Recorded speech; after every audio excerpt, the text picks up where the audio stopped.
money and energy at a few specific areas. Now, we already know that Google came from DARPA, the internet came from DARPA, the ARPANET was just an early packet switching network that became the basis for the internet.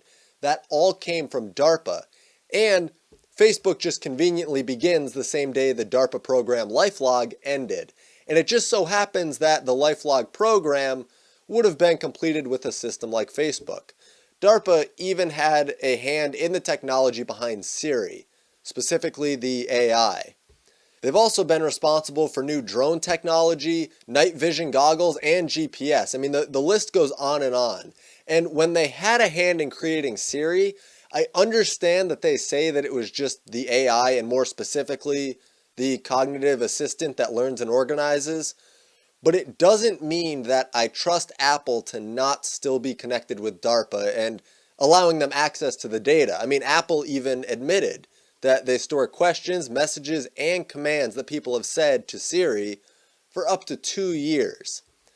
So they're storing the information. I'm sure if a government agency wanted that information, much less one that helped design the AI responsible for the data collection in the first place, they'd have access to it. And I'm not trying to strawman or mislead anyone. Yes, Apple does say that they anonymize the data, but we're counting on them telling the truth. I mean, we can't verify that, especially with how big tech has treated users' data thus far.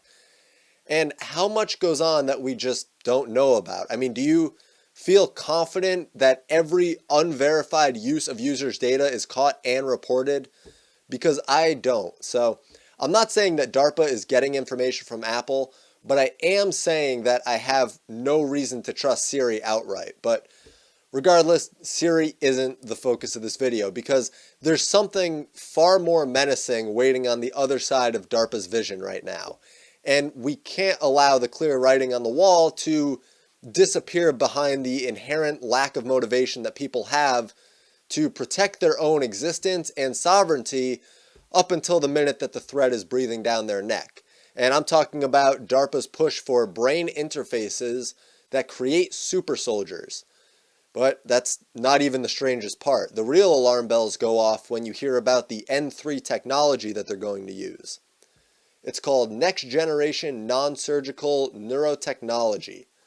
And they're trying to transmit high-definition signals between a person's brain and a machine, all without requiring an implant or any kind of surgical procedure. And to add a smack of reality to all of this, the director of DARPA's Biological Technologies Office said this will spawn new industries. And this was said because there are applications beyond the military, possibly such as consumer products. And the non-invasive or non-surgical part isn't really scary on its own because electrodes are placed on the scalp in a couple different tests like an EEG or direct stimulation to the brain through the scalp. I mean, the scary part is that the DARPA director that I mentioned has said that these technologies are not enough and DARPA will have to go beyond them and try to achieve a level of fidelity in the signal that's currently only achievable by placing electrodes directly into brain tissue. DARPA's goal is to be able to write information into 1 cubic millimeter of brain tissue in 10 milliseconds from outside of the skull. And DARPA is also discussing what they call minutely invasive technology, because it would possibly be an injection, a pill, or a nasal spray. Now, within 4 years, DARPA is trying to get all of the researchers working on this project to be ready to show a function of their technology that applies to completing a defense-related task. And of course, this needs the proper approval and whatnot, but brain gadgets aren't exactly new to Silicon Valley, which leads me to believe that DARPA will be able to get this approved for human use and even onto commercial use without too much of a hassle. I mean, the implications that come off of this type of technology were not too well addressed, and it didn't patch up the holes that are necessary to really write this technology off as nothing too threatening or serious. And on top of all of this, we know DARPA is ramping up their AI development as well. I mean, we can't forget the Atlas robot and Big Dog robot that Boston Dynamics are working on because that's primarily funded by DARPA.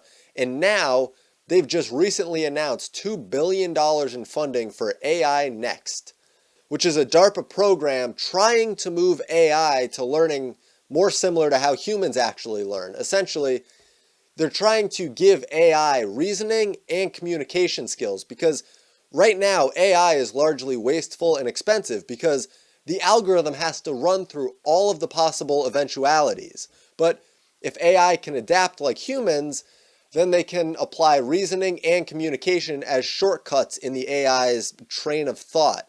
And in tandem with AI Next is artificial intelligence exploration, which is giving researchers 18 months to establish the viability of an AI theory. Now, after a spell at Google where employees were resigning due to Google's involvement with the military-industrial complex, Google announced that it was ending Project Maven when the contract expires in 2019.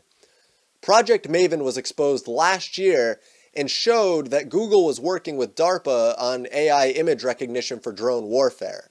And I understand that technology has to get better to keep up with other nations' developments, but let's just take a step back and keep in mind exactly what DARPA is doing and how it could be catastrophic in the wrong hands, because having this technology not fall into the wrong hands isn't something that's just unquestionable for the rest of the time. So first, we have the non-surgical brain interfaces to create super soldiers capable of flying a drone with their mind, and more broadly, we have mind-to-machine technology and machine-to-mind technology being worked on arduously. And instead of surgical procedures, there are other possibilities being explored, like I said, such as injections, pills, nasal spray, but the door is still fairly wide open. And second, AI is also being heavily invested in, and they're working towards creating an AI as close to a human as possible. Boston Dynamics has already taught AI how to disobey humans, and they're only building on that. So I'll keep a close eye on DARPA tech moving forward, and I'll be sure to bring developments to the channel. That's really all for this video, so thank you all so much for tuning in.